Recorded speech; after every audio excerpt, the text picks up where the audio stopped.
D'une rupture conventionnelle du contrat de travail, la situation du salarié au regard du DIF est-elle équivalente à celle du salarié licencié ou à celle du salarié démissionnaire? En fait, on fait face à trois situations différentes de mise en œuvre du DIF.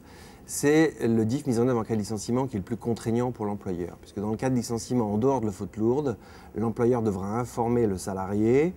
Dans ce cadre-là, si le salarié fait une demande avant la fin du préavis, l'employeur aura l'obligation de financer la formation. Si les droits n'ont pas été utilisés avant la fin du préavis, les droits seront notifiés dans le certificat de travail et ouvront droit à la portabilité, ce qu'on appelle la portabilité du DIF. En cas de démission et de rupture conventionnelle, les choses sont beaucoup plus simples. L'employeur n'a pas l'obligation d'informer le salarié peut faire une demande que l'employeur peut accepter ou refuser, et dans ce cadre-là, la formation sera financée à hauteur de son coût. En cas de rupture conventionnelle, les choses sont beaucoup plus simples, c'est la libre négociation des parties. L'employeur n'a aucune obligation. Un salarié embauché en CDI arrive dans l'entreprise avec un DIF porté de 40 heures. Au bout d'un an de présence, il acquiert un nouveau DIF, 20 heures, au titre de son contrat de travail en cours. Peut-il alors demander à faire au titre du DIF une action de formation de 60 heures? Un salarié qui a quitté une entreprise ne porte pas 40 heures de DIF opposable chez un nouvel employeur. En fait, il va pouvoir disposer d'une somme d'argent correspondant à ces 40 heures, soit 366 €, qui sont mentionnés sur son certificat de travail, qui vont lui permettre de faire une demande de formation à son nouvel employeur sur cette base.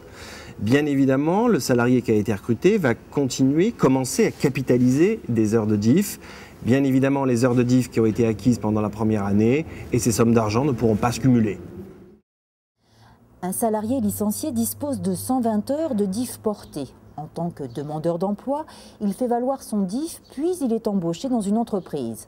Comment le nouvel employeur peut-il savoir si son nouveau collaborateur n'a pas liquidé son droit à DIF porté? Un demandeur d'emploi a pu bénéficier d'une formation lorsqu'il était au chômage et utiliser ses droits à DIF.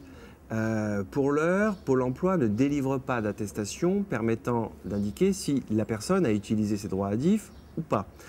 Bien évidemment, la personne peut retrouver un nouvel emploi et demander à bénéficier d'une formation. Dans ce cadre-là, il importe pour l'entreprise et son OPCA qui va financer la formation de bien faire les vérifications d'usage afin de voir si les droits à DIF ont été utilisés précédemment ou pas.